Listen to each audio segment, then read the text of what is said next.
Ghost Tactical Production Studio, welcome to Tactical Tuesday, streaming live on YouTube and simulcasting as always on GunChannels.com. To check out our entire lineup of videos, podcasts, and live shows, please visit our website, www.ghosttacticalproductions.com.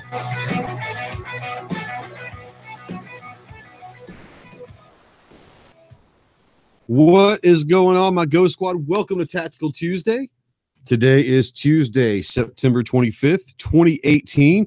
We are live as always on YouTube and simulcasting as always on GunChannels.com. And if you're not familiar with GunChannels.com, then I can't do anything for you. We've talked about it many times, but here is the link. Go check us out.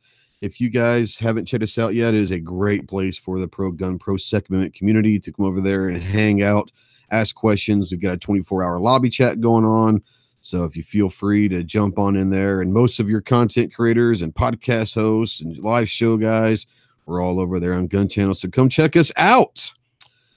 Let's see here. Speaking of Gun Channels, let's see who's over there. You got Gizzard Gary and DTP is over there. What's up, guys?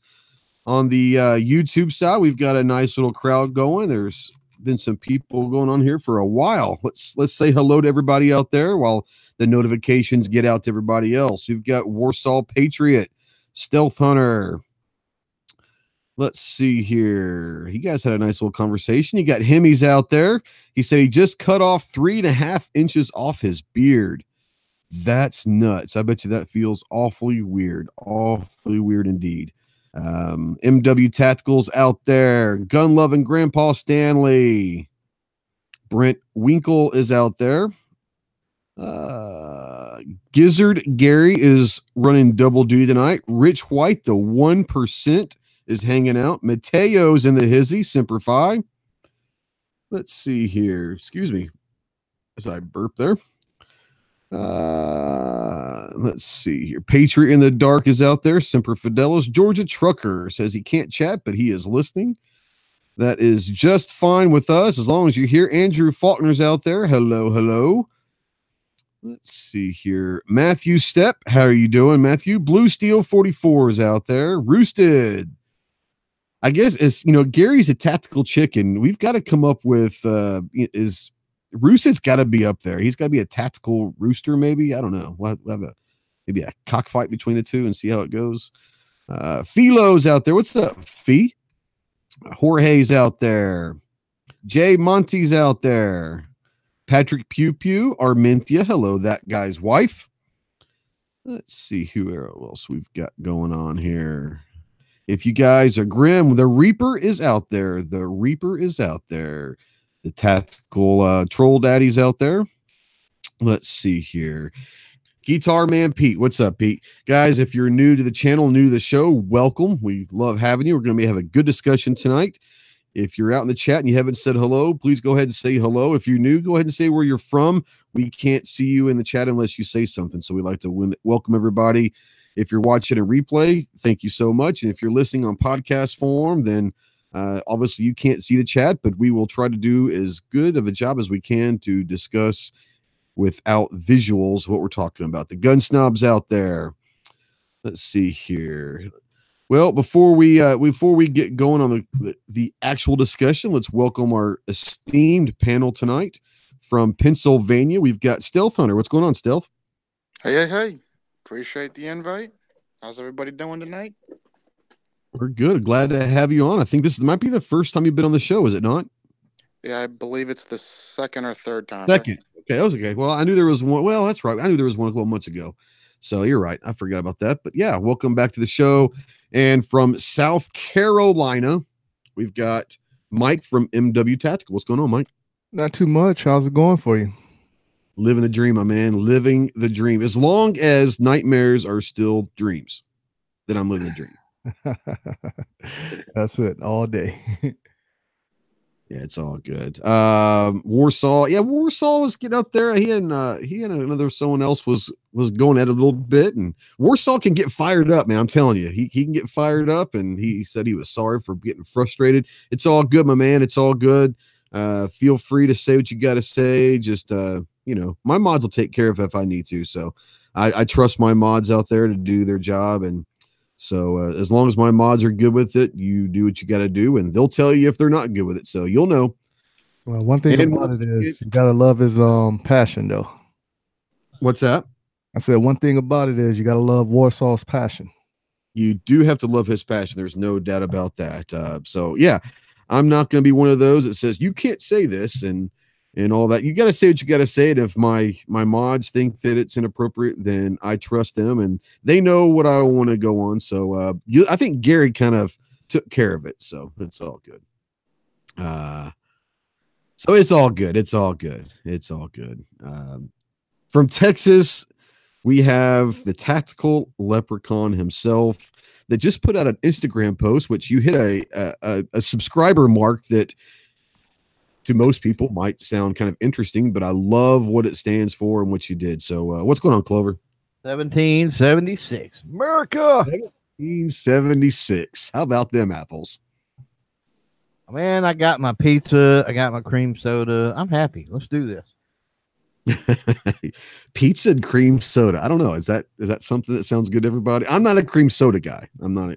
Now, here's the thing. I love A&W root beer, which is basically cream soda, but they also have A&W cream soda. And I'm not a cream soda fan, but I do love root beer. Well, you're weird. I am weird. So, two naughties out there. JJ's out there. What's going on, JJ? How you doing, my man? Snob's wife is out there. I think I said Snob's out here earlier, but and if I didn't, Snob's here, but most importantly, his wife is here. So, and Armenthea says, "You're welcome, Clover." So she must have picked up pizza on the way home from work, I guess. Oh yeah, yeah. By the way, I said that in pre-chat. If you're not signed up for all the special online deals and the texts with like places you eat regularly, I'm telling you, do that because they throw out some awesome deals. Oh yeah. Let's see here. Kingpin is in the hizzy. For those of you, that's David Bowling, but Kingpin is out there. Einstein, General Relativity's out there. He's putting the pizza emoji out there, so he's all for it. He's giving you a thumbs up on the pizza, so it's all good. Well, guys, before we get going, as always, I do want to run my first PSA, so if you guys don't mind, we'll hang on for just a second. Hey Ghost Squad, this is Sky. At Ghost Tactical, we understand the rising tensions across America regarding guns and gun control. It is more important than ever to be vigilant about our Second Amendment rights. We encourage everyone to stay informed and contact your local, state, and federally elected officials to make sure they are hearing your voice. They represent you, and without your input, their votes may be vulnerable to outside influences. We ask that you actively support any gun rights organizations such as Gun Owners of America, Second Amendment Foundation, Firearm Policy Coalition, and even the National Rifle Association.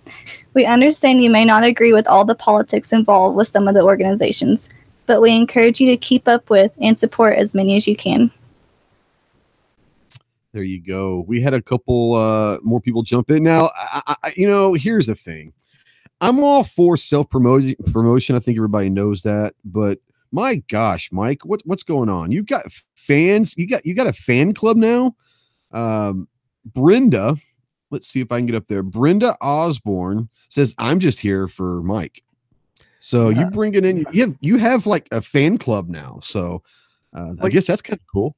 Well, I do have a few people following me, but one thing about Brenda, she's out there in Vegas, and she does something. I think it's called the Women's Defense Network, or something like that. Really?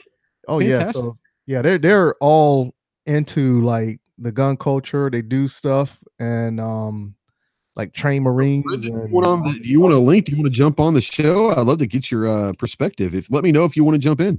Oh man, Brenda's like a mogul, man. She'll be like doing 8 things at one time and like, hey, I'm listening, but I'm here. Yeah, I'm not smart enough to do the one. I'm not even really smart enough to do the one. Yeah, all those women over there that associate themselves in Vegas with Brenda and her crew, they're all over top of it, man. It's like I did an interview with them. So if you actually go to my either YouTube, UGEtube, or GunStreamer page, you can actually see that video, and then that audio was extracted for the Black Man with the Gun podcast as well. Great. Well, Brenda, if you or anyone else from your organization ever wants to be on the show, just let me know. I'd love to have you. Mike Sykes is out there. Jim Burgess is out there. Let's see here. I'm trying to Midnight Range is out there. Mohawk Boy. So yeah, Brenda, if you want to, it's up to you. But email me at live@ghosttactical.us. I'll put it out here in the chat for you real quick. And I will send you a link. And if you want to jump on tonight or any other time, let me know. Scott P's out there. So yeah, what we're going to do is we're going to talk about the reason why nice perspective to have on tonight's show. If she wants to, then, and if anybody wants a question or whatever answered, go ahead and put it in the chat. Make sure you tag one of us on the panel in here. And if you really want it on there, go ahead and email me at live@ghosttactical.us. I just put that out in the chat so you can use that. And email me a question and we'll try to get that answered as quickly as we can, and hopefully in a way that you like, one way or the other. So what we're going to talk about tonight, guys, is understanding and embracing what we call the gun life. And the gun life to everybody means something different. Whether it's you're fully entrenched with it, with you've changed your living habits, how you dress, how you eat, where you eat, where you travel, this, that, and the other, whether you carry every day, or if it's something that you don't want to entrench yourself with, that, like I said, the gun life means something different to everybody. And we're going to kind of discuss that. And also maybe for the people out there that don't understand why we like guns and why we're so entrenched in it, maybe we can let them understand as to why guns and the culture that we live is so important to us. So we're going to run through the room really quick and going to ask a question to everybody. And before we get going, we're just going to do this real simple question. So we'll start with Stealth. And Stealth, when you hear the gun life, what does the gun life mean to you personally? My original view was the dude you see on YouTube running around like Call of Duty. That's, okay. You know what I mean? More recently, once I started kind of paying more attention, you had individuals either who were former military, former law enforcement, trying to stay proficient in the skills that they had learned, trying to teach the skills. You have individuals that I've come to know on YouTube and GunChannels and so on and so forth that have started to learn skills for the basic needs of not only self-protection, but home protection, to protect their families, to protect others. And it has become more, and that's kind of my view on it for myself. Learning to do more to make me better if the need arises where I need to defend myself or someone else, including my family, has been my goal. And that's the short answer for you. Yeah, sure. Now, do you carry? Are you a concealed carry person? I have a license to carry. Okay, great. Mike, what does the words "the gun life" mean to you? The gun life means nothing more than training, being proficient with your firearm of choice, whether it be handgun or some form of a rifle, and just being overall responsible. Okay, I got you. Clover, what about you? What is the gun life initially? When you hear those words, what are the first thing that comes to your mind? Wow, I'm so different than everybody else, I guess. For me, it's Americana. Independence was won. That's how. The West was settled. That was how. Putting food on the table. For sport, there's just so many aspects that we enjoy, as being a participant in the gun life, right? That, I don't get tied down, and I don't know. I mean, maybe that has to do with upbringing, is why I feel that way. Be interesting to put a poll out there and kind of see with followers or whatever, when did you actually get into the gun life, right? Because maybe those that come in later in life, maybe that's where the tactical defensive carry, that sort of thing comes into play. But I mean, I've got pictures of me, couldn't have been no more than 2 years old, standing in front of a gun rack or a gun cabinet. So I mean, I've been around them, seen them, fired them, used them my entire life. So when I guess when you're in that, or I guess when you have that type of experience, it's way more than just a couple of things. It's literally, for me, Americana. Yeah, and for me, it's a lot. It's everything that everyone has said so far is all encompassing into me. It is Americana. It is, I don't hunt, but I have no problem with people hunting because they're doing it for a reason now. For me personally, I just don't want to wake up at 0:30 anymore and go sit in water or stand up in a tree and on the hopes that you see something. So that's just me. But as far as people hunting, yeah, I get that. For me, it's the gun life is something that I've taken much more seriously in the last few years of my life, where for me, it was always being proficient myself and all of that. But I never really wanted to, maybe, I don't know if I say this the right way, but I never really wanted to force my opinions or my thoughts about guns on other people. And to a certain extent, I still don't want to force it. I would like to discuss it a lot more, obviously. But for me, it's really becoming everything that I do in life to some extent is going to revolve around my love for guns and the fact that I carry every day. And we're going to discuss some of those things here in a little bit, but one of them is going to be, if you carry every day, we'll start with Clover. To a certain extent, we kind of change how we dress if we carry. For someone that might want to wear more tighter clothes or whatever, and you're going to carry, sometimes your dress code. Now, I'm not saying everyone has to go and get all tacked up and wearing tactical pants and boots and all of that. I typically will wear tack pants and boots in the wintertime or whatever, but my job is not one of those jobs that I should be wearing tactical pants and boots a lot. So that being said, but how you dress, what kind of car you drive, because it's one of those things where it sounds crazy, but sometimes people like having storage areas in their cars for their extra truck guns or whatever, or car guns.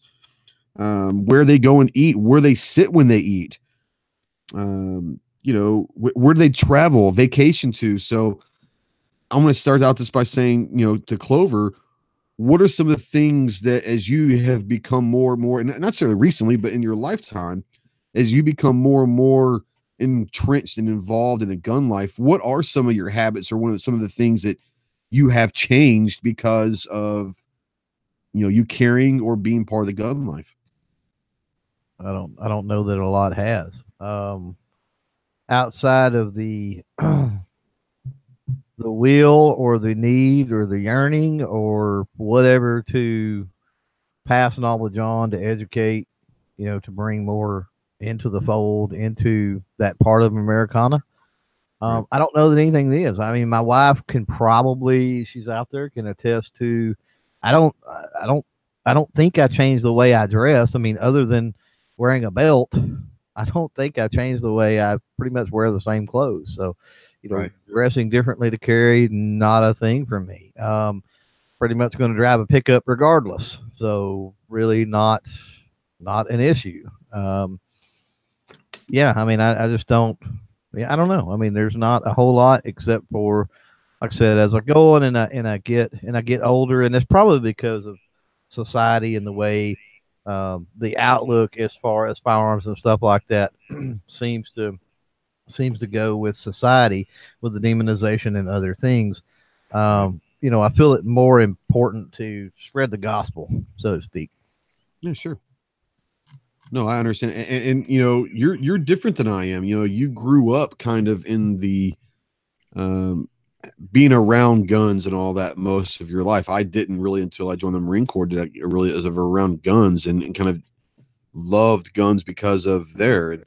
And so, you know, I didn't get into the gun culture till later in life, but there are a lot of people that kind of grow up in that life and that culture that, like you said, you really haven't changed much because it's always kind of been part of your life. So that's kind of interesting for me. It's different, you know, so I don't have that background of growing up hunting and shooting a lot of guns. That just wasn't part of my lifestyle. I grew up in and around here, I mean, just I don't know, I guess a timestamp on things a little bit.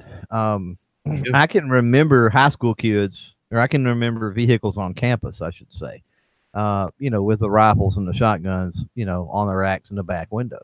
I can remember that time. Now, by the time I was in high school, I don't want to say there wasn't really it wasn't really a gun-free zone or anything like that, but it was school policy.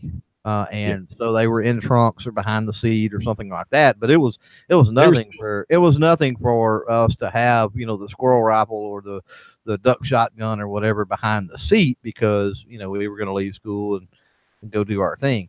You know, nowadays they can't do that, unfortunately. But that's you know, kind of an identifier of, you know, the gun life, I guess, back then. It was a lot easier to take part, I guess, in the gun life once upon a time. Yeah.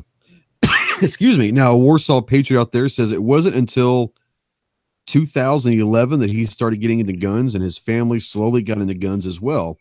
He learned in middle school that guns were not bad if their users were held responsible. And I think that, you know, it's like Mike said, the responsibility, that is, you know, that's got to be something that we stress, is being responsible gunners, because that's something that we're always going to be looked at and judged by anti-gunners or people, whatever, that don't carry or are not firearm friendly.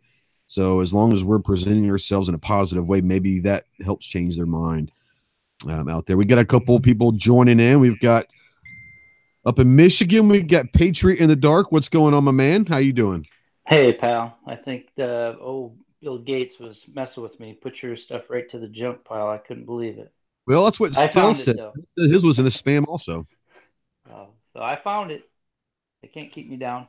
I can't keep you Thanks down. for the invite. Can't keep a good man down. That's right. I love it. And, you know, typically he's from Arizona, but he is right now out on the Gun Show Loophole Tour, and he was up at the Gun Rights Policy Conference up in Chicago this past weekend, and I'm not really sure where he is right now. And but he is joining us via satellite and via on the road in the van with Marshmallow. So, gee whiz, what's going on, my man? Not much. I got my link on GunChannels where there is no spam. So thanks for the link. That's true. There is no spam there. Yeah, that's right. I couldn't help but think when Clover was talking about having to take like a rifle to school in order to eat after school. Thank you, Michelle Obama, for making school lunches healthy, so we don't have to do that now. Right. Well, let's kind of go on with G real quick. And I know that you might be going through some places that, if I don't know what your cell reception is or whatever, but if you got to drop out, you got to drop out. I get it. But let's kind of talk to you about when you hear the initial words of the gun life. What does the gun life mean to you? That's a good question. I got no issue with cell right now. I'm just sitting here. So, good. That's a good question. I don't know. Maybe the people that have discovered the, you know, multiple interesting facets of firearms, and, you know, don't pigeonhole them to, you know, it's as if someone who didn't pay much attention would see a pickup truck and go, oh, that's simply for delivering items. You know, that's all it's for. Or that's not the case. You can use pickup trucks for just about a million different things, depending on what your lifestyle is. So I would say the gun life is somebody who's either, you know, explored multiple or explored whatever facet that interests them, and then, you know, taken it on as a hobby or a lifestyle like anyone would with surfing or motorcycles or guitars or cooking or whatever else they might have as a hobby or an interest. Yeah. Interesting. Patrick Pew Pew says he purchased his first firearm just 3 years ago and only got into the gun lifestyle in last year. Since then, he's been trying to educate himself on gun rights and learning about firearms. And that's the thing is, you know, the politics, the Second Amendment, that's all part of the gun life. And it's more important to some people than it is to others. And just because you may not be, you know, the biggest activists in the world for the Second Amendment doesn't mean that you're not part of our culture. And we mess around. We called certain people FUDs, and that's great. But they're also part of the gun life. They're part of the gun culture. And some people are more entrenched into the politics side of it and all that, and that's great. But don't feel like you have to be pigeonholed into one certain thing to be considered part of the gun life. I gotta disagree. Okay. That would be like somebody who's into smoking or into drinking, and then there was drinking, I guess, is a little bit tougher. You can't really, there's no socially responsible way to drink and drive or anything, but you can certainly enjoy, craft beers or wines or any kind of things, and then not have to then be persecuted as a drunk driver. You can enjoy a cigarette or a cigar or pipe or whatever, and now, because of social whatever influence or the moving window of our whatever that's called, they've changed it so that now smoking is persecuted. So you can enjoy the gun lifestyle all you want, free of charge. You're right. It's free country. There's no obligation, no responsibility other than self-responsibility.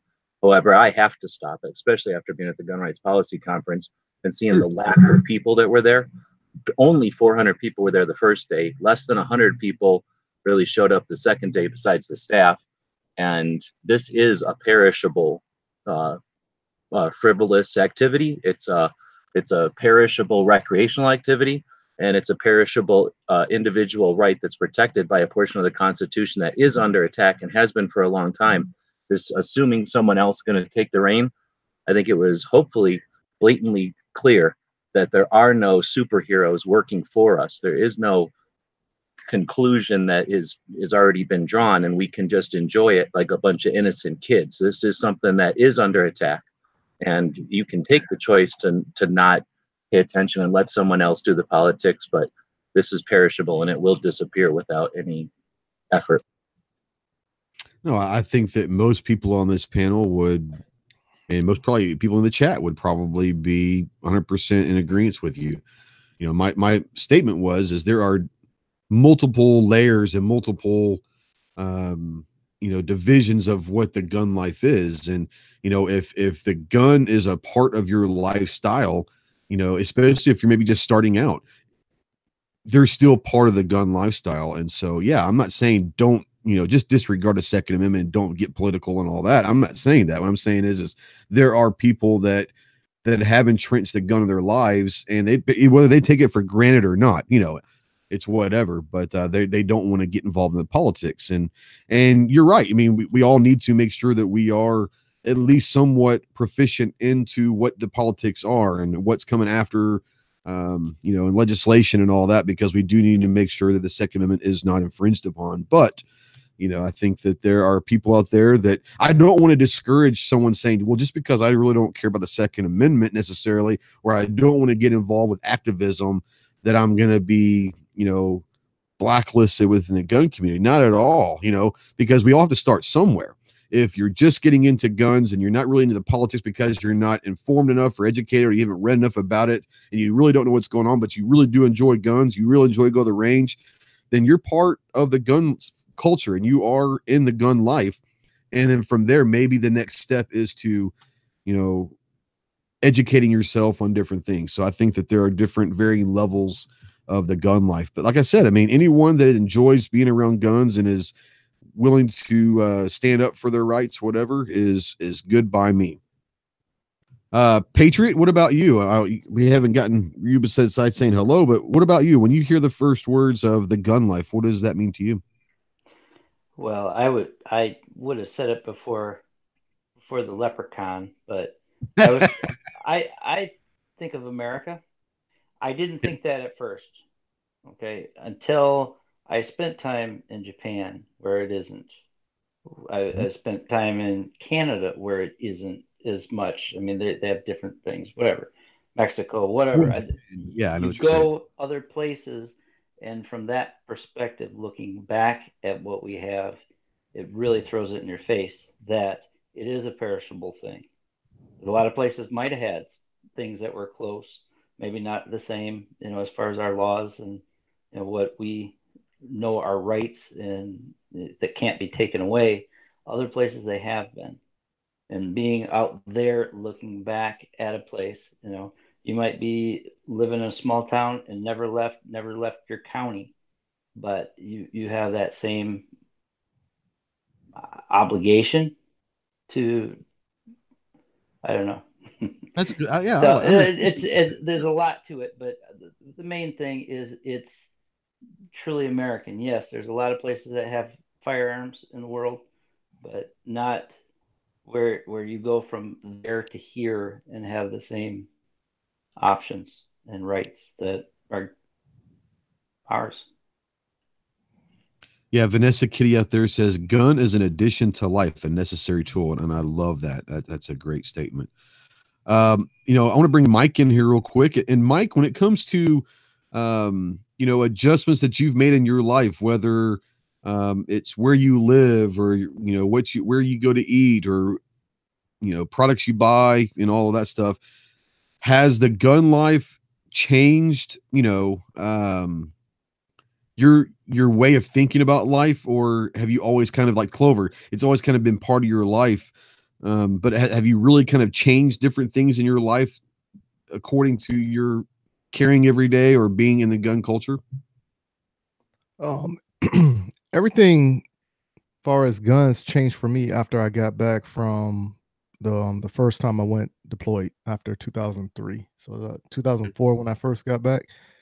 And actually it was while I was on my mid-tour leave, because I woke up, I was at my uncle's house, I just woke up looking for my rifle, but I'm now in Charlotte, North Carolina. Okay. You know, so I was that a PTSD issue, or was that just a reflex? That was more of a reflex, because now I've only been back in country at that time a couple hours. Oh, okay. Yeah. You know what I'm saying? So I'm back off of mid-tour leave, right? Yeah. So instantly what I did was that following morning, woke up, went straight to the gun store, bought a handgun just so I can have that peace of mind. I ain't even bought no rounds for it. I just had the handgun with me. And then of course, when I came back and everything, now I went ahead and started, you know, contributing more to the gun life and the culture and everything. But right now, it does alter everything that I buy, you know. So like I carry a go bag with me everywhere I go. So whenever I'm driving my vehicle, my go bag's in it with the medical kit, you know. So I also carry a tourniquet on me, you know. So it has altered the way I actually conduct day-to-day business from before to now. Now, let me ask you this, because with the military and you know, and Patriot, you guys are more than welcome to chime in as well. But when it comes to tourniquets, and this is something that I don't know if it's, I don't know if this is well publicized or it's well, you know, said or whatever, or is it just kind of, I heard this and that's what we did. But, you know, if you carry a tourniquet on your person, is that tourniquet for use for anybody in a desperate situation, or is it to be used on you? Well, you know, in the military, we always say the tourniquet you carry is to be used on you. That's right. That's kind of where I was going with it. Yeah. So, but me personally, I carry a tourniquet right now. If I happen to get hit, I'm going to use it on me. But if somebody else needs it and I don't need it, then of course I will render aid to them. Yeah. Anybody else carry a tourniquet on their person? Maybe not all the time, but at least maybe have it in the car or something like that. If you do in the panel, is that tourniquet meant for you, or is it for the general public use? I do. I carry a SWAT, which is basically just a big giant rubber band the size of a pack of cigarettes, and that's for everybody because a SWAT is just a rubber band. So it'll work on the puppy, it'll work on a little kid, it'll work on an old lady, and I guess it'll work on me. It's not ideal, but I've been around for 40 years something without getting in a gunfight, so I don't really anticipate getting into a gunfight. But I've definitely been around accidents and things that, you know, cause bleeds. So, and I like the SWAT too because it can be used as just a compression bandage if I had to.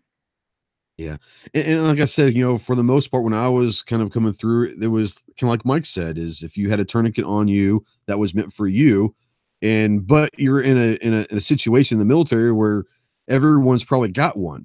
So it's not like, you know, you're running around and no one's got one.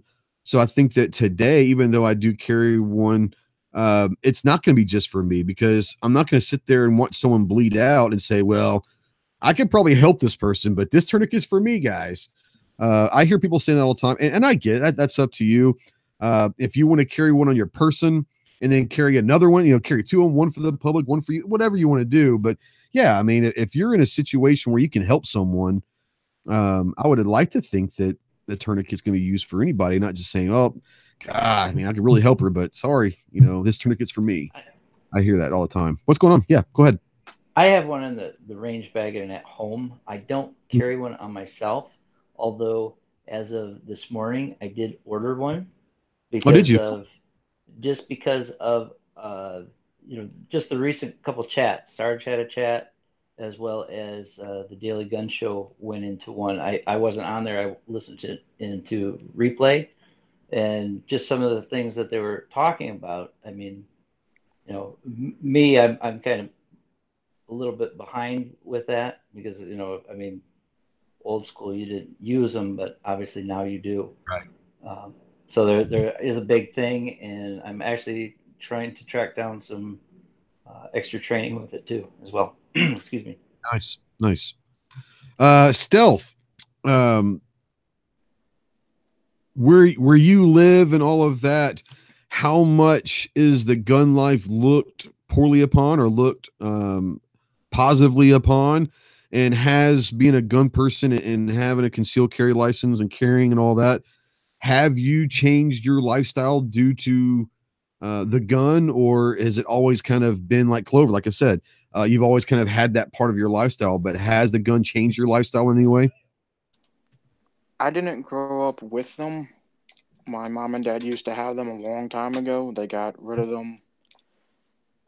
Moving and whatnot, you know how it is. You got to sell stuff to move and buy food and everything else. So they are a asset that can be liquidated. That's how right. my mom and dad looked at it. That's how I look at it. I just recently got rid of 2 firearms to cover some stuff I got to do this weekend and the next weekend. I didn't want to, but it's an asset. If you have to liquidate it, you liquidate it.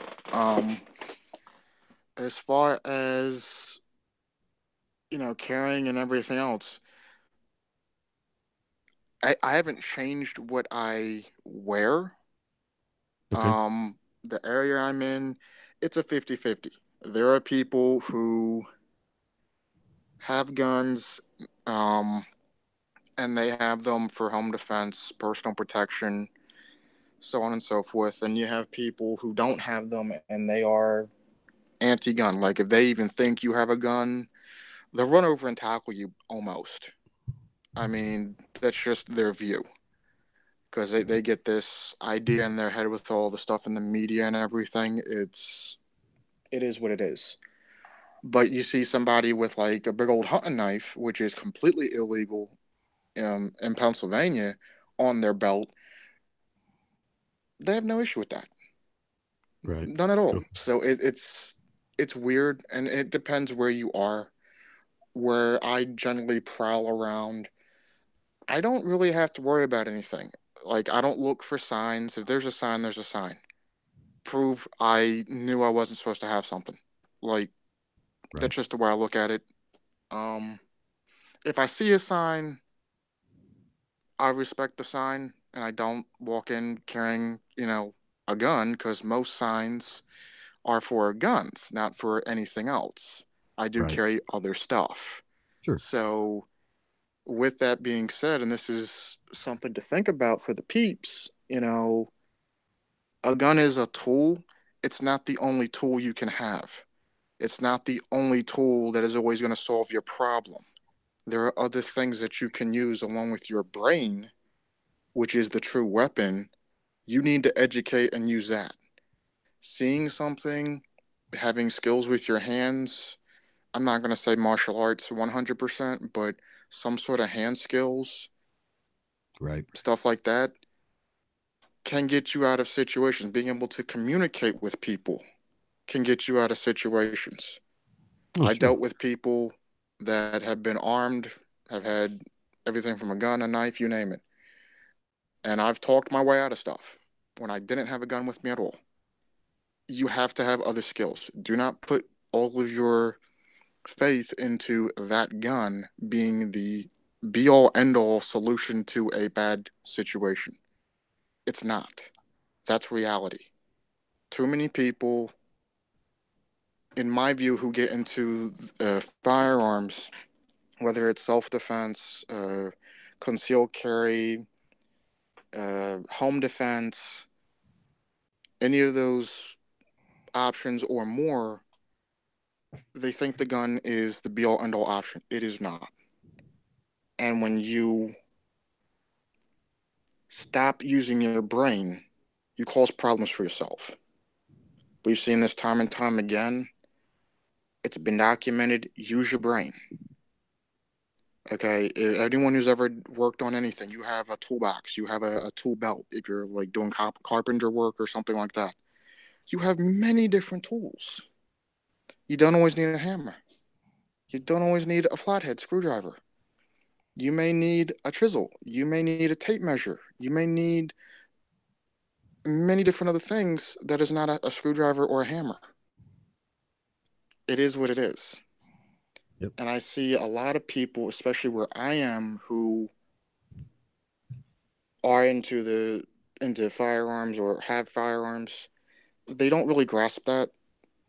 And because they don't grasp that, it makes them more, in my opinion, a liability than an asset, because it starts going down the road of being irresponsible. Because you think any situation that gets bad, you can just start shooting and it's going to be the solution, and it's not. I've been in 2 different situations where an individual pulled a gun and started opening fire for no reason. It wasn't necessary. It just wasn't. And that, in and of itself, and to talk on a point that G-Webs had brought up, right, is, when it comes to carrying a gun, there are many people who treat it as a fashion statement, not a, hey, I'm carrying this lethal weapon. I need to maintain it. I need to understand it. I need to learn how to use it. I need to train using it. I need to do all these different things because it's going to be with me or because I'm going to use it, whether it's home defense or any other type of defensive role. Sure. And they don't take it seriously. They just strap it on and say, "Heh." And I'm not talking people who don't have the money to go get training or seek out training. I'm not talking that. I'm talking people who just strap on a gun because they can. Right. That is part of the problem in my state. And this has been brought up many times before, is we have concealed carry. There is no training. All you do is pay $20 and pass a federal background check. That's it. Anybody can go get a permit, which is a little laminated card that says they can carry a gun, concealed. And you can carry a gun. We have unlicensed open carry. All you have to do is literally go get a Walmart holster, strap a gun into it, strap it to your hip, and you can carry a gun. So you're not for that? Well, I don't mind people exercising their rights, but people don't take it seriously enough. I hear you. And people don't when that happens, go ahead. Go ahead, G. people don't take driving seriously enough, and we see consequences of that. But is there consequences in Philadelphia in Pennsylvania, besides the concern about what could happen? Is there carnage? Is there accidents? Is there negligence? There have been several accidents just in my area. I don't even know about the rest of the state. I don't look that stuff up. Just in the city I live in, and I don't live in Philly. I live in a different place. But where I live, there have been incidents of people being reckless and have been charged for being reckless. They don't even understand, Well, like, the I mean, that's a criminal. Go ahead. I mean, I think that's a criminal. If you're gonna take something without the responsibility, then you have to face the consequences. But I'd say as long as you make it known that there's consequences for acting irresponsibly by exercising a right, I don't think you need to amend or infringe on the right. I'm not even suggesting that. I'm saying Okay. the fact that people don't know, and that's one of the things. We got Midnight out here on the YouTube side, and maybe a couple others. Pennsylvania law is hectic. It really is, and trying to stay informed on things is very hard. I don't know the number. Maybe Midnight does. How many gun rights organizations we have in Pennsylvania? I know there's more than some other states that are keeping up because of how many laws there are, what the laws say. You can check out a video on Black Cat's Black Cat's channel, where we have a law in Pennsylvania on Teflon coated bullets, and he was doing a pod, and I asked him, "Are those legal here?" Because Teflon is considered a polymer, and under the law, those bullets could technically be considered illegal because, like, he reloads and stuff, and I wasn't even sure because of how vague the law is. Because it's black and white, but it can be applied very easily. I hear you. So now let's talk about let's talk a little bit about being informed. That is part of the gun life. If you're going to choose to carry, you're going to, whether or not you are professionally trained or military trained with firearms, if you're going to choose to carry every day, whether you have constitutional carry or you're open carrying or you have to get a permit, we would like to think that the responsible thing to do is to be proficient in some way, get some sort of training, or at least practice every now and then to where you are proficient and be up to the laws of the state. We would like to think that everyone is like that. That being said, now Stealth brought up something earlier, and I want to kind of run this. I'll start this with Mike and say, he was talking about he comes across a store or a restaurant that might have a gun-free zone sign or no guns allowed sign. And I want to hear what your thought is. When you come up to a restaurant or a store or someplace that they have no guns allowed signs, is that something being part of your lifestyle that you're more or less likely to go back to that store or restaurant in the future? When I actually notice a business that has a no concealed carry sign or no firearm sign, I automatically walk away. Okay. So I would not give them my business because their reasoning might be for insurance reasons or whatever the case may be. By me carrying concealed in there legally, that should be more protection for them and everybody else who does the same thing. At least that's my thought process. Right. Patriot, same thing with you. You're a little bit different situation because I don't look at signs. Well, besides not looking at signs, yeah, I get that. But you are probably more willing to carry for personal protection for obvious reasons than maybe we are. But if you come across an establishment that may not be the most gun friendly, is that a place that you are typically willing to disregard and say, I'm going to carry anyways? Or do you continue to shop or eat at that place and honor their rules? Or do you say to hell with them? Normally, I guess I would just try to stay away from them. I mean, if it's something I notice, if there's a store-wise, I pick my stuff where I go before I go. I have a lot more planning than I guess most people. Most people drive around. Oh, hey, I'm hungry. I'm going to stop here or whatever. I plan my stuff out a little better. Yeah. And so, sorry, my daughter just got home. Hey, what's going on? How you doing? Yeah. So, yeah, I try to plan it out a little better, just so that I plan ahead. So I try to stay away from those kind of places just because I don't want to be a part of them, I guess. I mean, I understand the idea of going in there, but for me, I carry for immediate situations.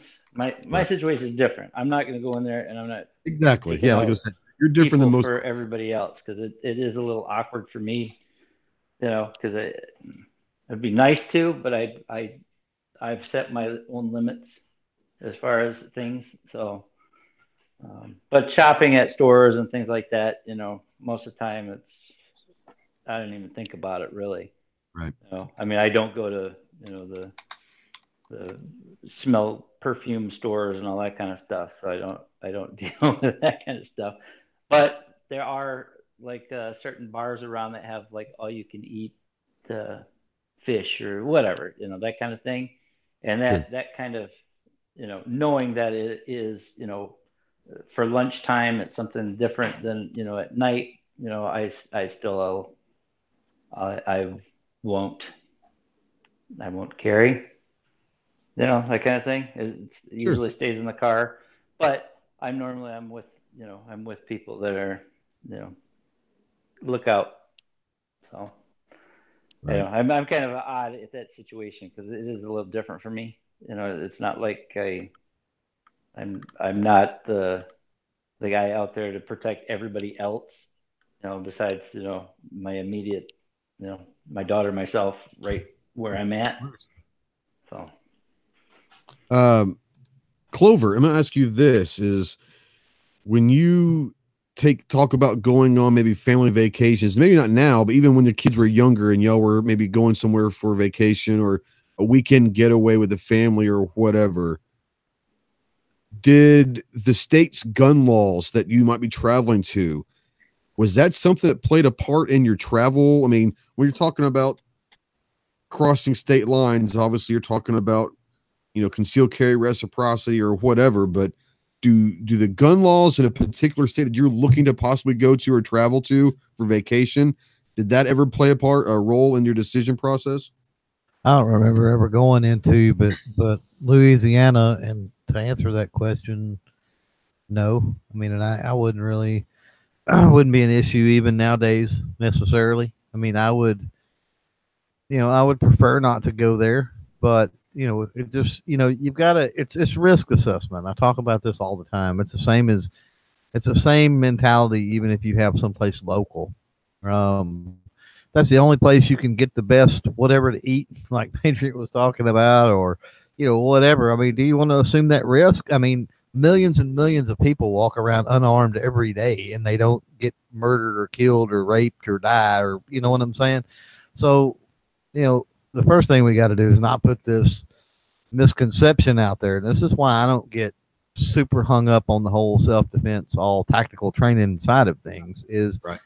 We don't need to go down this rabbit hole of there's danger around every corner. I mean, we live in one of the safest countries in the world. So, that being said, I mean, if I don't have to, or I feel the risk is too high, let's say that I was driving through and it was a real seedy looking neighborhood and I wanted something to eat, and that's one of my favorite eating joints, and I didn't really I was traveling, like you say, and the neighborhood looked rough or whatever. I'm probably gonna opt out and go find another place, most likely, if I have to eat somewhere that I'm not feeling comfortable. And I think that's a decision everybody's got to make for themselves, and I don't fault anybody one way or the other. Yeah, I agree 100%. Is for me, and I don't know if it's stealth or someone brought it up earlier about carrying, and whether it's for self-defense or because they want to look cool or whatever. I don't even think of it that way. For me, it's gotten to the point now where it's, and I don't know if any of you guys are the same way. In the morning when I get up and I leave to go to work, I grab my keys, my phone, and my gun. And it's not necessarily something that, I gotta make sure I grab my gun. I don't even think about it. It's just one of those things where I almost feel, and some people are the same way, when they don't have their cell phone in their pocket, they know when that cell phone's not in their pocket. They say, oh man, something feels off. oh, my phone's not with me. For me, if I don't have my gun on, I feel weird. So I know, oh man, I forgot my gun today. I know right away that I forgot my gun. But to me, it's not necessarily trying to look cool and all that. It's not necessarily even about self-protection to a certain extent. It's like you said, we live in a very safe world. For me, it's just something that is part of my thing now. It's part of my life that, like I said, I grab my keys, I grab my phone, I grab my holster.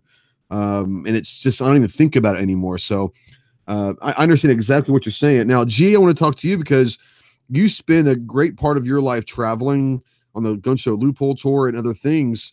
And obviously you cross state lines all the time. So you have to be up on those individual state gun laws. But how much, when you're on a tour, how much do those states' gun laws, does that go into deciding where you're going to go? Do you typically try to stay in areas that are more gun friendly, or are you trying to spread the good gospel to places that are more anti-gun? And does the gun life in that state's gun life, does that have anything to do with you deciding what route you're going to take?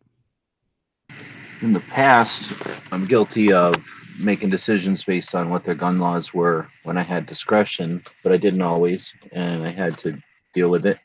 But I think Clover said it perfectly there. We don't have to live in fear. We live in literally one of the safest countries on the planet, except for a few places, which because of the drug war, and those kind of political things, and the people that profit off of the strife or whatever, that are hot spots. And I was unarmed in one of those hot spots for at least 3 days, obviously not walking the streets or anything, but in the hotel. But I think I'm different now because I'm the opposite. Now I look forward to digging into states that are our brothers, our allies, our sisters, they're our countrymen. So I'm going to try to make an effort to not stay behind enemy lines. I like that meme that shows the whole bunch of people in a rowboat, and the people on the side with the hole in it that's getting waterlogged are bailing, and the people on the other end are kicking back laughing and blaming the people on the other side of the boat for their situation. So we need to change that, right? And it hasn't changed by us ridiculing and scolding and ostracizing and telling them to leave and then not go into those states. That just gives it to the antis. That gives it to the people who want state control. So now I look forward to digging into states like Illinois here, having to deal with it. It's just a sample of what Dano has to deal with every day, what Roll Call's dealing with every day. Well, I guess he's in Indiana. But the people in Illinois here, Grimm, Mule, people we have in Illinois here have to deal with that stuff every day. I'm here for a few days, or was there for a few days, and barely experienced it. When I go to Minnesota, I'll experience it a little bit differently. I can't carry, but I can at least have the firearm in my vehicle. I can't even have the firearm in my vehicle in Illinois. So it's really different, and you can theoretically conceptualize all you want what it's like to have to deal with that, but living with it for just a minute is a little bit more what do you call it, immersive. And California is certainly an interesting one because it's such a big, awesome state. Illinois is pretty cool. Minnesota's awesome, but California is insanely awesome. I mean, it's just a beautiful state with lots of resources. People that are willing to give up California, I suspect, have never been there because it's an excellent addition to our country. And I hate to just give it up to people who are on the other side. I see them all as an opportunity. So we've made strides here in Illinois and other states. So this is opportunities for us to learn how to work together. And once we have changed these states, then doom on anybody who wants to change it back, because we'll have figured out how to make it work. Now, I don't know if it was last night or it was some night or two ago on the Daily Gun Show, y'all were talking about California and, is it so important? Is the gun so important to you that you would look into moving or getting away? Was it last night? I think I can't remember. It was in the last couple nights of the Daily Gun Show. You were talking about California a little bit, or just states that are more anti-gun than others. But let me ask you this, Mike. I want to bring in Mike in here. If you're ever going to decide to move for whatever reason, does the gun laws of a state have anything to do with where you possibly would move to? If you had to move for a company and you got a job and they're saying you got to transfer, but it's in New York or it's in Illinois. Is that something that would play a role in your decision-making process about moving to a certain state or certain area? Yes. In all regards, all I do is gun stuff. So videos and shooting, that's all I do. So Right. me having a job, I don't work.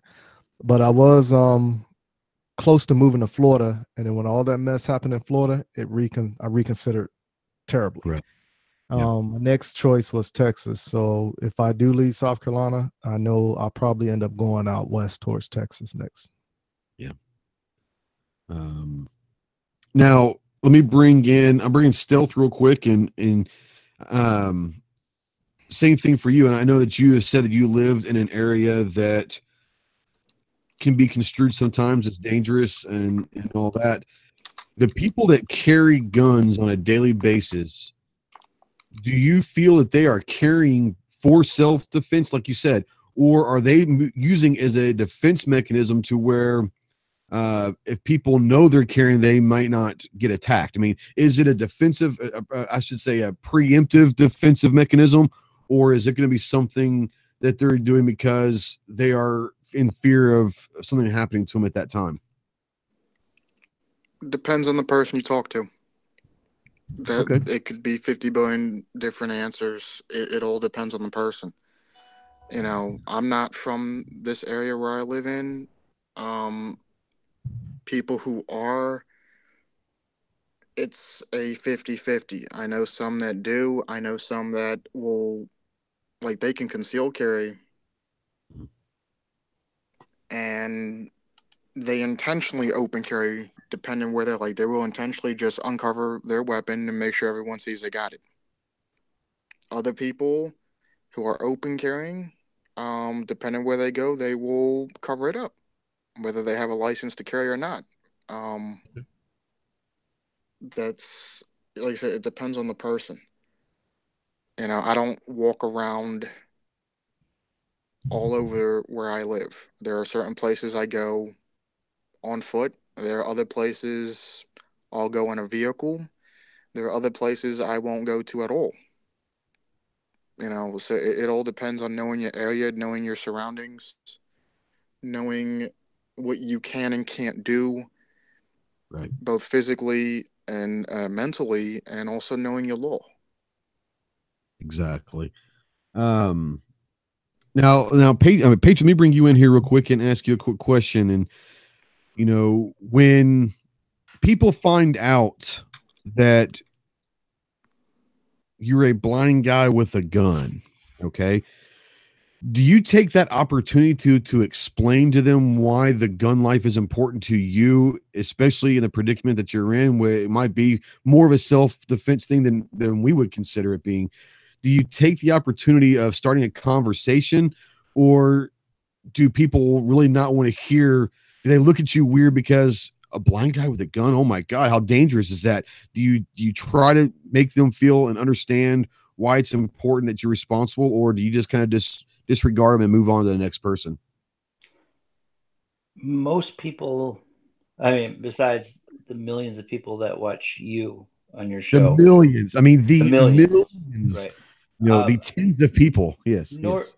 Normally, I don't talk about it. I don't, Sure. as far as, I mean, people know I have firearms. They know I go to the range, and it's my hobby-ish kind of thing. Right. People do know, I mean, that know me, and I personally know them and whatever. They know, but it's not something that, I don't walk into, the mall and, oh, hey, oh, hey, by the way, and I don't do that just because of my situation, because there are people, I mean, even coming across, I mean, that's why I don't do, you don't see me on any of my videos kind of thing, because, right. I mean, I stick out enough being a blind guy, and I don't want to be obviously looked at different or whatever. But there is a Right. stigma. I mean, even with regular gun guys, or gun girls, whatever, they do give, there is a obviously if you don't know anything about it, you know, just like, I mean, a lot of you guys probably, you know, when you first heard it, it was probably like, whoa, you know, until, you know, you realized, oh yeah, he's been on here for a year and a half before he said anything. So, you know, it wasn't planned, but, you know, as far as talking about it, I mean, to family members that know that I do carry, I do take the time to talk to them, because I have a lot of people in my family that don't necessarily approve or think, you know, normal people should have them, let alone some crazy person like me. So it is a little, it, you know, it takes a little bit, but it is one of those things that it has to be done. You know, I don't ignore it. I don't sweep it under the rug. I don't hide it. But, you know, for the most of the people that see me or see me around, I'm just that, you know, the crazy Marine that still wears firearm t-shirts and goes to the range once in a while. You know, Exactly. unless they know me, it's none of their business anyways. You know, Sure. I mean, I'm sure a lot of people that listen to your show don't advertise it because it's not something that, you know, it's anybody else's business. Now, That's they know that I talk to people. You know, I obviously I do videos and stuff, and so I guess more people know because they kind of tie it in with me, and some of my stuff has my name on it. So I mean, it's kind of fell into that a little bit more now. But right. normally, I mean, a lot of people that I know, they don't go around, you know, and say it, even if they are, you know, active at ranges and stuff. They don't necessarily talk about, you know, if they conceal carry, just because Right. of that stigma, you know. And if I move to a place, I hear you. there's a lot of things I got to check into before I move too. So, yeah. Now, Clover, I want to bring you in real quick and say, you know, when you guys go to a restaurant or anything like that, and let's say that it's a restaurant that doesn't have any, you know, signs out there that restricts the gun use and all that, you know, part of the life is kind of being more aware and kind of cognitive of our surroundings and all of that. Do you find yourself either by thought process or just now by habit, but do you find yourself kind of always kind of knowing where exits are in restaurants or stores, or kind of keeping an eye on the front door or anything like that? I mean, is that part of, you know, does that part come into play in your lifestyle? Because I know there's a lot of people that, you know, I'm not going to sit anywhere that I can't see the front door, or I want to know where all the exits are and all that. Is that part of your life, or do you not even really kind of think about that? Yeah, that that comes into play, but I mean, I think that should come into play. We were kind of talking about that out in the chat. I think Right. Ray out there was talking about how he wishes he could go to the mall or something. And I'm like, bro, if you really want to go to the mall, go. There's thousands of people, hundreds of people for sure in that mall, you know. And you know, if you can't carry, then thousands of people are going to be choosing flight over fight anyway. Why can't you be one of them? You know. So you know, and with the whole aspect, I mean, I think regardless of whether you carry or not, I think you need to be aware of stuff like that. I mean, let's take this away from the mass shooting perspective and look at a fire. Look at roof collapses. Look at, you know what I'm saying? Look at all the different things that could happen in a situation where you're in any type of a building or an establishment, right? So it's going to pay you to know those exits, entrances, and exits, and you know which places are the most crowded, and all of that kind of stuff. Yeah, G-Web says, yeah, mass killings. Gotcha, mass murderers, basically. Yeah. My bad, G. Anyway, so yeah, I mean, I'm paying attention. I don't necessarily attribute that to gun life though. And that said, you know, I hit on it earlier. You know, if we're going in some place and it's busy and I don't have my choice of seats and I have to sit somewhere and it's, you know, I eat there, you know, I either sit there in that place or we go somewhere else or don't eat there, you know, at all, then more often than not, it's risk assessment. And I'm going to sit where I don't necessarily want to sit. I mean, I still am going to be aware of exits and barricades and things I can get behind, and all of that's going to come into play. So, yeah, definitely. Yeah, I mean, I've always kind of always just kind of scan. I'm always scanning no matter where I am and find out where exits are and all that. But I've been doing that long before I I carried every day. So like you said, it's just something that's natural to me, regardless if I'm carrying or not. It's just always kind of know my surroundings. Now, G, I know you wanted to talk about an Instagram pic or something. Go for it. I'll just throw this out there too. One of those things that when bad guys or predators are looking for a victim, you being observant and aware takes you off the list immediately, and anyone. So they're looking for the people looking at their phones nowadays. They're looking for people that are, totally distracted or oblivious. So there's multiple benefit from being aware when you sit down, taking a look around, making eye contact with other people who are looking around, because that's one of the things you did touch on there. You'll see other people doing that same look, and you kind of, you give that nod, and if something were to go down, there's at least somebody over there who's paying attention, right? But this was from an earlier conversation. You guys were talking about whether or not going into a restaurant that has a no gun sign. And just today, I stopped in a gun shop and they had these cards. So I took a picture of them real quick and put it on Instagram just right now while we're in the show.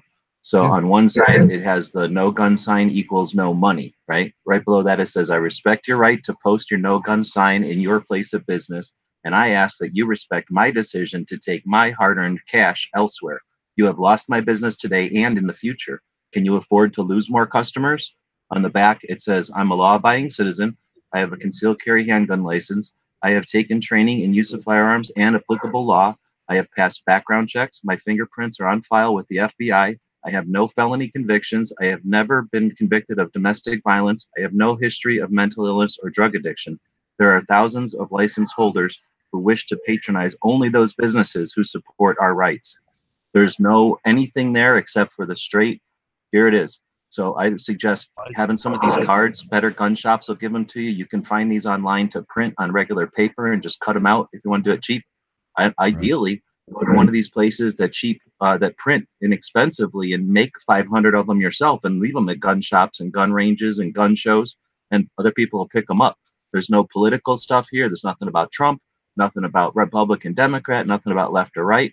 It's just plain old capitalism. I'm taking my money to where somebody respects, who I am, and here's who I am. And that's what I'd suggest about going into those restaurants. I hear you. It sucks sometimes when they've got those signs, but I'll also tell you, Charles Heller, the host of Liberty Watch Radio, the guy who does the sound for the Gun Rights Policy Conference, he's on top of my mind right now because we were just hanging out this weekend. I literally went to a restaurant with him one time to talk about a project we were working on. It was a restaurant that was on the south side of Tucson. We went in there and there was a sign on the window, no guns, right?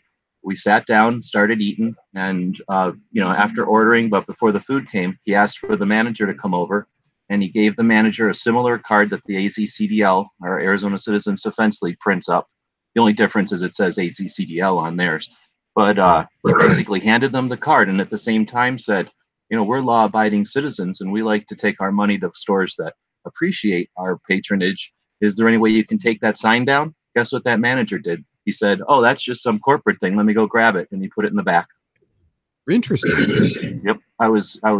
Charles continues to inspire me, but that's the kind of stuff that, just going out and doing it. That's being an activist. That's taking a sign down that how many kids are going to go into that restaurant and never see that sign again? That sign not only is ineffective and pointless, it not only creates zones where bad guys and predators know that victims are unarmed, but it also perpetuates the idea that guns are violent. By putting that sign out there for little kids who can't even read yet, who don't even notice it, but they notice everything. You know what I mean? They perceive everything.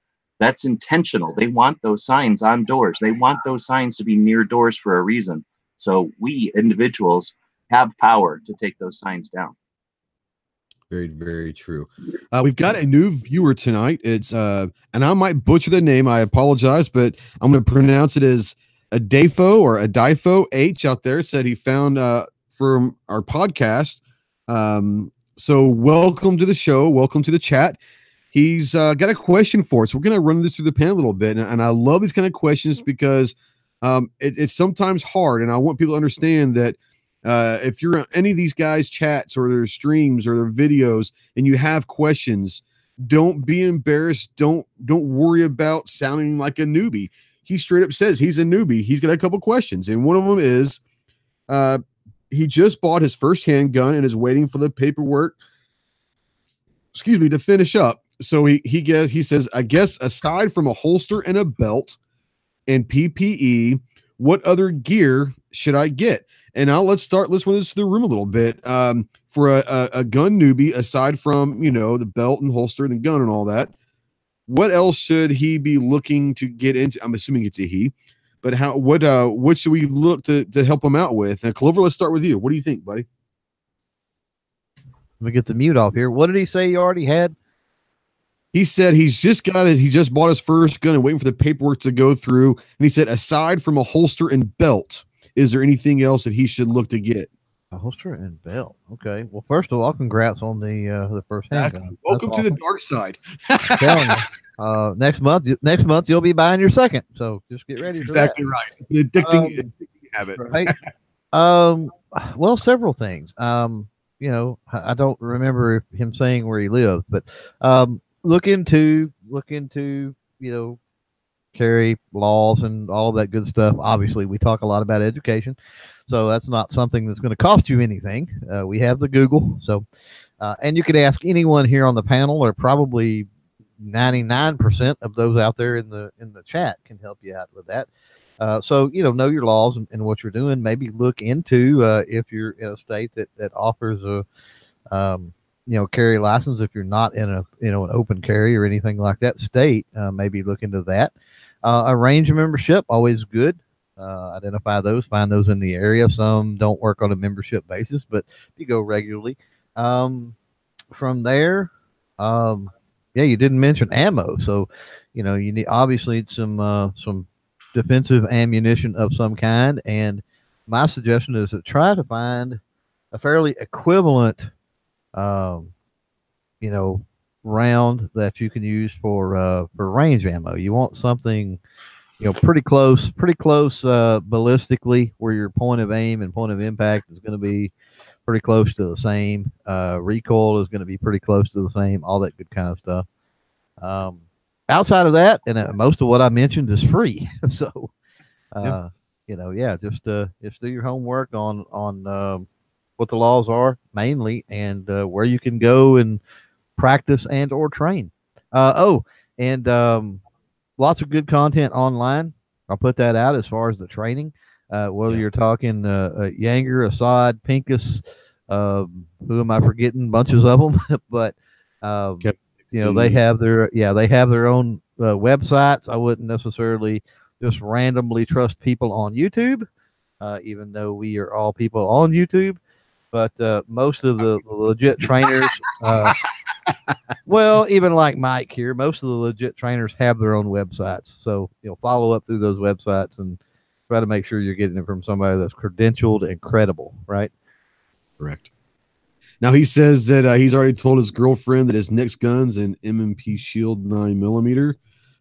You mean like that? I won't hold that against him, but yeah. Clover's not an M&P fanboy at all. I'm an M&P fanboy. Mike is a big M&P fanboy. Yeah, every day the Shield. So yeah. Before Clover takes all the good ones. Yeah, go for it, Patriot. I would say go join over at GunChannels. You if you have questions, you can find out a lot of answers over there. That's an easy one. I had to slip in there before everybody else jumped and took that one. I'm going to put the link out there. And if you're not familiar, there is a great community called GunChannels.com. And the link is out there. And like I said, you can get over there. There's a lobby chat basically going 24 hours a day, that there's always people that can answer any question that you want. And a lot of times we'll be over there and you can ask us. You can email me or any of these guys out there. You can email me at live@ghosttactical.us if you'd like to. Ask me any question you want, and I'll answer it to the best of my ability. But yeah, you're right, Patriot. Go ahead. Go and finish up.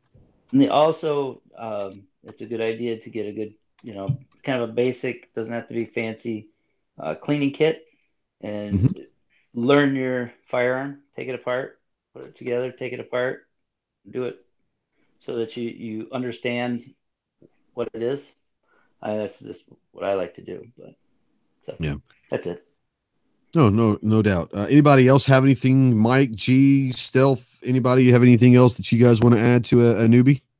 Yeah, like I said, like he already said about the belt and holster, but to emphasize that, make sure you get a good quality belt and a good quality holster. Just don't get something that will carry you through the moment. Also everything everybody else said, but most importantly, stay current with your training if when you go out and get it. Like go to USPSA, IDPA competitions, dry fire at home. Just stay safe with it, but stay in the routine, whereas you get better every day. And then the more awareness you have, the more you open up, and then the more you get engulfed into the community. Yeah, for sure. Anybody else? It's free and because I'm cheap. So number one, you're entering into a community of people who like to share and help and offer assistance, and they also have either drawers or closets or rooms or garages full of stuff. So I don't know what you're at, you know, in Washington State, and I don't know where you're at with you know, funds or whatever, but I'm going to echo what Mike said. Go into IPSC, IDPA, Steel. I know there's single action shooting up there. Go to some of these events. Go to whatever ranges nearby and just plan on taking a couple of weekends to check them out. No one's going to care if you observe. They're almost always interested in answering questions because they're looking to get new people to join their ranks and see what kind of fun stuff there might be. I'm going to recommend going to a gun show and wander around. And you can, I mean, everybody had good ideas, but at a gun show, you're going to get all that stuff used.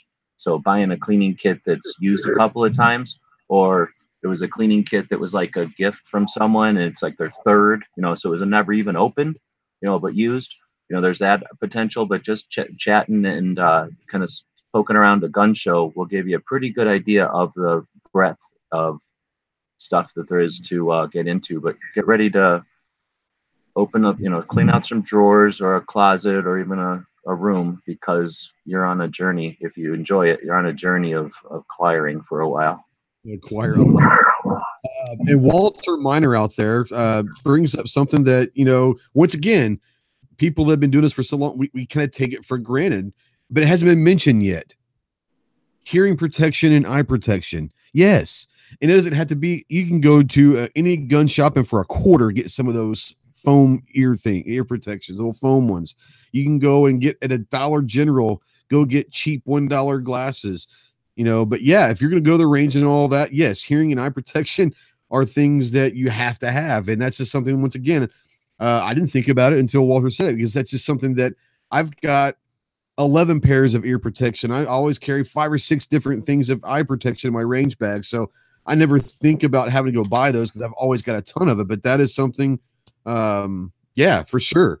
And G's right. You are entering a community that is willing to bend over backwards to help you and welcome you with open arms. I can speak for myself only, but I'm pretty sure I speak for everybody on this panel. When we say we have drawers full, or we have rooms full, or we have garages full of guns / gear / attachment / all that stuff, it's true. I probably got 2 big drawers full of holsters that I probably haven't used most of them, because I kind of, once I find one that I like, I use it for a while. But yeah, if you have, tell me, you know, if you email me, like I said, live@ghosttactical.us, let me know what kind of gun you have. And if I've got a holster for it, I'll send you one. Now, when you do get your Shield 9mm, definitely let me know, because I've got like literally 40.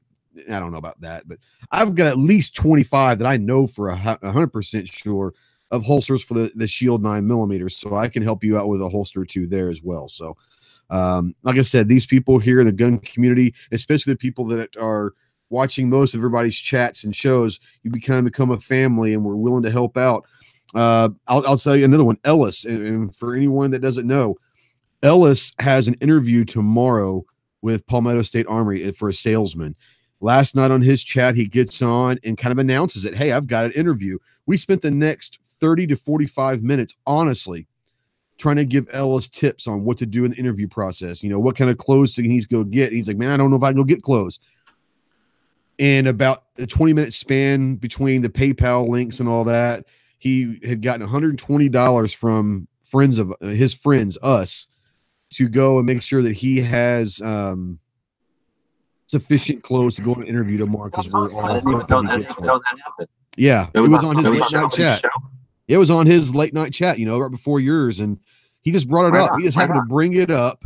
Hey, I've got an interview job on Wednesday at PSA, and someone says, "Hey," he was talking about, "Hey, go get some nice shoes. Go get, it doesn't have to be expensive, but go get a nice pair of shoes or polish your shoes and get a pair of khakis, a button-down shirt and a tie." Trim your beard, get a haircut, all this, that, and the other. And he was talking about the clothes and all that. Well, someone put his PayPal email link out there in the chat. Next thing you know, he says, "Damn, what's going on? My phone's blowing up." He looks down at his phone. He's got over $120 in like 20 minutes of people that are saying, "Hey, go get some clothes, go get some, shoes that you're going to wear as a salesman," and all that. And that's the kind of community that we are, especially the Gun Channels crew. We're going to help you out as much as we can. Yeah, it was awesome, Gene. Go check it out. It's pretty awesome. But yeah, so let's kind of start wrapping up here. And I want to run through the room real quick. And I'm going to start with Stealth. And this is going to be a question I ask everybody because everyone's going to have different opinions. What's the one thing that if you wish that anti-gunners could understand about our lifestyle with guns and the gun life, what's the one thing that you would like for them to understand the most? What would that be? That's a hard question. Well, I can come back if you want me to. Yeah, come back. All right, Patriot. What's the one? What's that now? Is it echoing still? Anybody else getting that echo? No, it went away. Sorry. Oh, okay. All right, Patriot. What's the one thing that if you could impose one thought about the gun life that you wish that people that weren't entrenched in this could understand why we take it so seriously, what would it be? I'm stumping everybody. Let's see. I would have to say that, I mean, the easy thing is like guns aren't evil. They're not, that kind of thing. But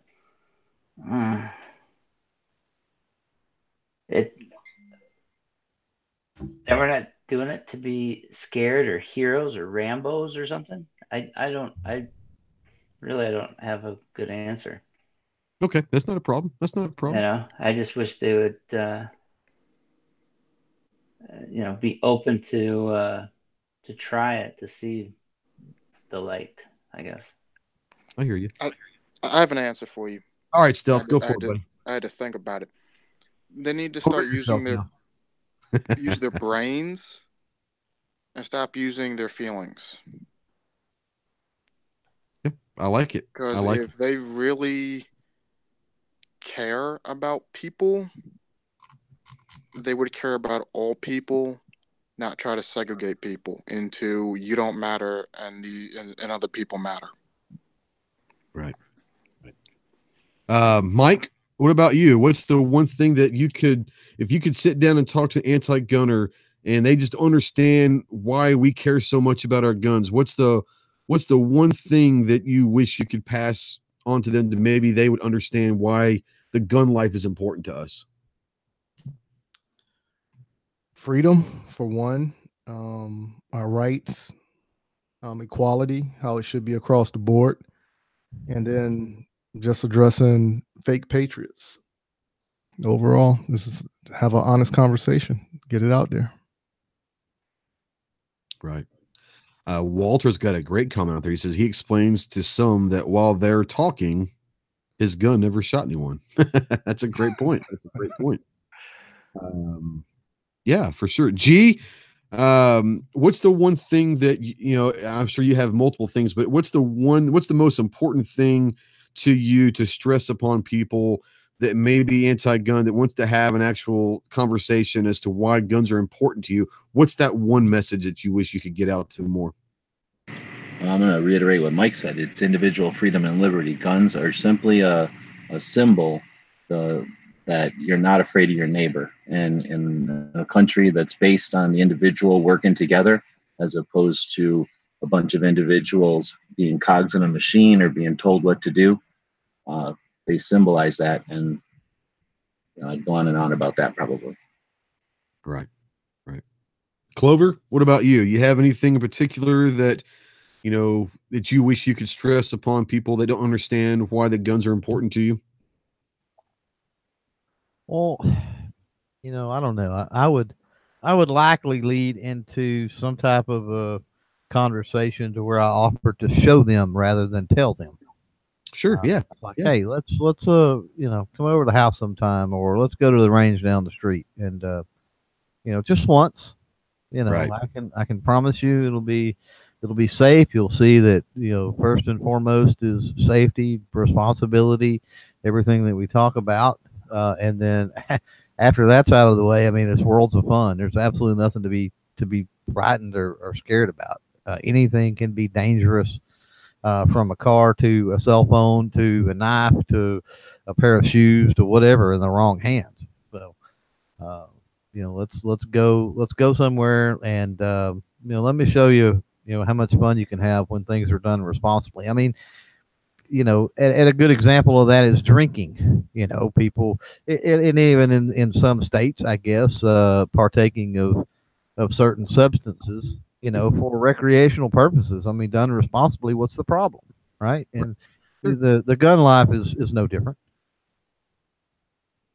Right. No, I hear you exactly. To me, it's just something that if there is one part about it, and we've all said this, and we stress this a lot on our videos and our shows, or just in general conversation. I wish that people understand that we are normal, everyday, law-abiding citizens that have normal jobs. We're fathers, we're sons, we're daughters, we're wives, we're brothers, we're sisters, we're uncles, we're nieces, nephews, and all that. We're normal, everyday Americans. The only difference between them and us is that we happen to enjoy guns and choose to exercise our Second Amendment right to carry or to be involved in the gun community. That's the only difference, and to a certain extent, if I was to go move somewhere else, and until the fact that people started knowing that I was a gun guy, I suspect that no one would know that I was carrying every day. And it would be interesting in a social experiment to see how people might react to that. Is if I were to go somewhere and for a month or two straight kind of engulf myself in the community, but not tell anybody I'm pro-gun, that I'm carrying every day, and meet friends and all that, and then 2 or 3 months later explain to everyone I'm pro-gun and I've been carrying every day, and you've never known it, and to see the reaction. It'd be interested to know how they would change because they know me as a normal person. Would they automatically flip their thought process because all of a sudden I'm a gun person? Or hopefully that experience would prove to them that we're not all crazy. We're not out there to look to shoot the place up. We're there, honestly, for self-defense, for the protection of ourselves, our family, the general public. But more importantly for me, it's just a way of life. Like I said, I grab my wallet, my keys, my phone, and my gun every day. And it's not because I'm trying to make a point, or it's not because I'm trying to show the world that I'm carrying. It's the fact that's just part of what I do. So I would like to think that people would think about, before they judge somebody, whether they're pro-gun or anti-gun. Just because that we carry does not mean that we are bad people. And for the same side, I'd like to think that for us, if we come across somebody who is either anti-gun or just chooses not to carry or be in the gun community, they don't have to be anti-gun to choose not to have guns, that we don't judge them as well. Let's more be worried about having a conversation and changing minds instead of pointing fingers and screaming and how the moon shall not be infringed, because that doesn't help anything. What we can do is, like G found out, and he's been doing this forever. He's practicing what he preaches, but being at the Gun Rights Policy Conference has rejuvenated him, and it always does. But for him, having these discussions is probably more important than assigning blame or pointing fingers to this people. It's, instead of pointing fingers, what can we do to make a change? What can we do to make it a better place, a safer place, and a more forgiving place for gun people? So yeah, let's all kind of kumbaya it up and hold hands and all that. I'm not saying that. I'm saying before we rush out and judge and start screaming at someone because they're anti-gun, let's try to change their minds, maybe a more civil way. So that's my preaching for the night. Let's run it through the room real quick and let you guys plug what you want to plug. Stealth, what you got going on your channel, man? Not much right now, but if anyone wants to check me out, it's Stealth Hunter 1000 on YouTube, all one word, STEAL THHUNTER 1000. You know, if you like what you see, I think I have like 4 or 5 videos. 3 of them are pods. If you like what you see, subscribe. I do stuff here and there. Right now, I'm in college, so it's hard for me to I hear you, man. do pods and do videos and stuff like that. I'm cramped with schoolwork. I'm typing a paper right now on my Life computer. comes first, my friend. Life comes first. Yep. You gotta do what you gotta do in life, and the rest of it will take care of itself. But I really appreciate you jumping on. I like the perspective you brought. You're welcome anytime. So I appreciate you coming on. Patriot, talk about your stuff, man. Oh, I'm sorry. Go ahead. I said appreciate it. Thank you. Oh yeah, anytime, man. Patriot, what you got going on? I'm just plugging away at some videos, just trying to get some stuff out there. I'm trying to get in some comments and suggestions, and I actually got one today, so I'm going to change my background. I've given you plenty of suggestions. Are you saying they're not very good? Yeah, well, I'm just messing with you. But to put a lighter color, because all my stuff, black on black, I guess, doesn't show up very well. So, but maybe I was doing that on purpose. But there you go. Yeah, check it out. I'm all over the place, but make sure that you check out Rick's Life as I See It on Wednesday nights. It's the Shooting with Disabilities. He's got some good stuff. He's trying to get out of Rhode Island and move. And so he's got a GoFundMe to move to Indiana. You can just look it up under Rick's Life. It should come up. And he's got a Saturday afternoon chat, 3 p.m. And the Wednesday one's at 7 Eastern, real time. And Sunday nights, I try to jump on Midnight Range, and anybody else that'll have me. So you're welcome here anytime, my man. You can come anytime. So I appreciate it. So Mike, what you got going on? You dropped a video today, and what else you got going on? Well, you know us. We also do that weekly podcast with the Black Men with the Gun podcast for anyone who likes to listen to podcasts. So feel free to go over, check it out on the various podcast platforms, and tell me what you think about it after you listen to it. So it's Reverend Ken Blanchard and myself talking about various topics in the 2A community. So there's also an app for the Black Man with the Gun podcast under Black Man with the Gun. If you haven't done so, go visit my website at www.m-wtactical.com. And if you are interested in having me do a product review or either call me and let's just talk about topics related to 2A in the 2A community or just my opinion, give me a call at 803-250-1256 or email me at info@m-wtactical.com. And I promise I will get back to you. You can either leave a voicemail or a text message. Either way, I will get back to you. If you haven't done so, follow me on Facebook and Instagram under M-W Tactical as well. Check out the adventures with various videos and pictures that I post daily. And then, just like Go said, we drop a video every Tuesday on YouTube, GunTube, and UGEtube under M-W Tactical. On GunStreamer, you can find those same videos under Munitions Weapons Tactical. And the last point I want to get across is our GoFundMe campaign. Help us raise some money with the campaign we started to get 3 deputy sheriffs into some jiu-jitsu training at no cost to them or the department. Right now, we raised the funds to get 1 officer into training, but we're also looking to purchase some necessary equipment to start a summer youth camp and also get people out to vote. So for everybody who's willing to help us out, please go to gofundme.com/M-W Tactical and help us get to that goal. Appreciate you, Mike. Yeah, go check out all the stuff. It's awesome, especially if you're in the South Carolina and especially the Columbia area. Go check that GoFundMe and help him out with the community. He's doing awesome work there. He is the guest on my current Armed Citizen podcast, and so go check that out. It's on PodBean and iHeartRadio, iTunes, Spotify, Spreaker, Stitcher, Google Podcasts. It's everywhere. So go check that out. He does a great host, so go check that out and all that. So thanks for coming on, my man. G, you having me. oh, absolutely. G, you want to talk about anything about this weekend or where you're heading to, or where, you know, you're part of you're right now in the middle of the gun show loophole tour. I think it was it a 48-day, 14 state, 5,000 mile trip. So you want to talk about that a little bit? Any projects you've got working on? Yeah, I'm only a couple of weeks into it, so it's got a lot to go. But no, I want to urge everyone to value your input. When we streamed the 2A Media Summit, hopefully that was eye-opener that, you know, the 2A media is kicking butt, but they are not perfect. There's no superheroes.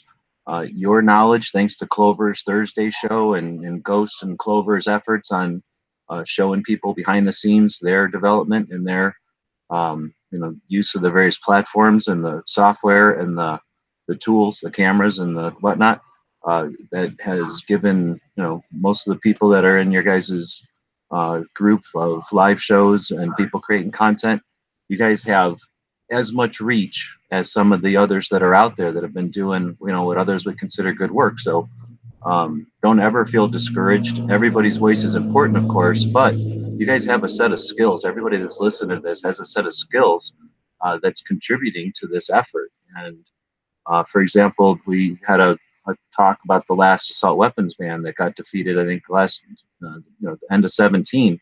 That only got defeated by one, it only didn't pass by one Democrat vote. Every ear, every eye is important, and the reach that the people on YouTube have, the people that are doing podcasts, Gary, for example, is on every single platform, and that's Gary with his voice and his experience and his perspective on it that is going to reach people that, you know, one of the gals at the summit or Ghost or Pancake might not reach. So everybody's valuable. This isn't something that's going to be won by one or two heavy hitters that doesn't even show up to the strategy sessions. There is no overall strategy. I don't want to say we're winning by accident. There's definitely deliberate actions being put in, and people are working with intent and they're working with strategy, but no one's infallible. No one's all knowing, and no one has all the audience. So everyone's contribution is valuable. And I want to thank everybody in this panel. Patriot, you're cutting new ground. Mike, I mean, you're wailing on it. Ghost and Clover, there's, you know, I keep patting you guys on the back. You guys are kicking the crap out of it. Stealth, I mean, jumping in and giving us your perspective. That's stuff that if somebody was listening to this for the first time, like we see in the audience right now, you know, you're offering a broader scope. So I value everybody's input, and I hope that you value your own. You guys are doing a lot out here. It might not seem like it because there's nobody handing out, you know, thank you cards, but consider this a thank you card. You guys are all kicking ass. Well, I mean, before we move on to Clover, I mean, obviously it goes without being spoken. I think you know how we all feel about UG, but you know, people don't realize that if you guys don't realize what all G does, it's mind-boggling. He spends every minute of every day of his life fighting for the Second Amendment, and that takes special, I would say courage, but I would say it takes dedication to dedicate your life to something you believe that much in. And there are times when he gets discouraged, and there's gonna be times we all get discouraged in whatever we're doing. We're not seeing people react the way we want to, or we're not seeing the following, we're not seeing the dedication and the support. But know, G, that you have a built-in support system, that we're all here for you, and we all appreciate everything you do. And you know, I wish I could do more. I wish I could do what you do. I don't have it in me, and not everybody does. I like to think that I'm doing my part, but you do the part for so many. So on behalf of everybody that's out here, I want to say thank you to you, because I don't know if you get the appreciation and the pat on the backs as much as you should as well. So I want to say thank you on behalf of everybody. So I appreciate it. Looking for that, but I wouldn't even be out here if I didn't realize that. But I wouldn't even be able to be out here if I didn't realize that. So I do appreciate the support that we've got out there. Yeah. Clover, the least hard, you know, the least working man in YouTube. So I mean, you don't do anything, lazy. Just absolutely lazy. So I mean, assuming that you were gonna do something, what would it be? sit around at the end of the rainbow and count my gold. Sweet. Can I join you? That's about sure. Yeah. Yeah. Sure. You're a ghost. You can venture into that parallel dimension because you're a ghost. I am ghost. So we have similar friends, I think. Right. Now let's see what's coming down the pipe. The kid from Africa should be on tomorrow. Shouldn't be any problems with that. We're hoping. So that'll be a really interesting conversation for sure. Thursday we're going to talk about YouTube premieres, which is the new sort-of, I guess, live feature that's coming. Friday we should have Renegade Ammunition on to talk about several different things. And then produce content. I don't know about this week for sure, but definitely there'll be a new series that should start off next week. Hopefully a couple of videos drop this week. There's actually Kingpin out there in the chat having some scope problems. So I may try to, weather permitting, I may try to shoot a little video on scope adjustments and things like that and see if we can help him out. So no, not anything, just being lazy, man. I hear you. Go check out my stuff if you want to. If you feel like you want to get dumber, go check out my stuff. We're in the middle of starting a new podcast, a produced podcast. We're in the second episode. It just dropped Sunday. It's called The Armed Citizen, where we're trying to bring people in from all walks of life to, to discuss what being an armed citizen means to them. We've got Clovers is coming up. We're going to drop his here pretty soon. G's is going to be coming out here relatively soon. We've had Patriot in the Dark was our first one. Mike was our second one. I've got commitments already from Tim from Military Arms Channel. I've got Julie Golub. I've got Johnny. I've got 5 or 6 that have already. I'm trying to get Eric Pratt. I'm trying to get Tonto to come on. I've been talking with his publicist and all that. So there's going to be a lot of people that we're trying to get as many people to have their perspective as to what an armed citizen is. So go check that out. That's on podcast form. I will put it on YouTube and all that, but it's on PodBean, iHeartRadio, iTunes, Spotify, Stitcher, Spreaker, all of those that are out there. They're on them. So go check out those. I hope you guys like them. I'm enjoying doing it. You had me at a hello. Oh, thanks, Andrew. I appreciate you. You know the human head weighs 8.3 pounds. Anyways, guys, I just wanted to, I want to say this to Stealth. I thought I was subbed. I'm almost positive I've been subbed to you. I think there was one of those things where, you said you've been doing content and I haven't been getting notifications. So I'm over there to check the notification thing and I was unsubbed. I'm almost 99.9% sure that I was subbed to you, but I did resub. I apologize. If I wasn't, I apologize, but I'm almost positive I was. I wasn't subbed either, now that you mentioned it. So, you were subbed, man. It's YouTube. There's a bunch of people I was subbed to for a while. Yeah, but anyways. And I've had to go back and refine channels and resub. Yeah, I've had to do that a lot, and that's just the way it is sometimes. And we might have to talk about that on Clover Show one time as to why we think maybe we're getting unsubbed. So you and I talked about that in private some time ago. So maybe that'll be a good discussion sometime. Anyways, guys, go check out all these guys on my panel. Subscribe to them, follow them, like them, whatever you want to do. Support their stuff. Get out there to the range, become more proficient with your firearm. Take someone with you, whether they're a newbie or they are anti-gun or someone that's not sure. Take them to the range. We all remember what it was like to pull the trigger the first time, that adrenaline rush, the exhilaration of, that mini explosion. So take them to the range and show them that the safe way, the proper way, and that we're normal everyday citizens. And while you're out there, turn the cameras on and be part of the community. We need all the help we can get. Go out there, support all the guys that are doing that. And we shall see you next week. I appreciate you guys watching, and we'll see you soon. Semper Fi.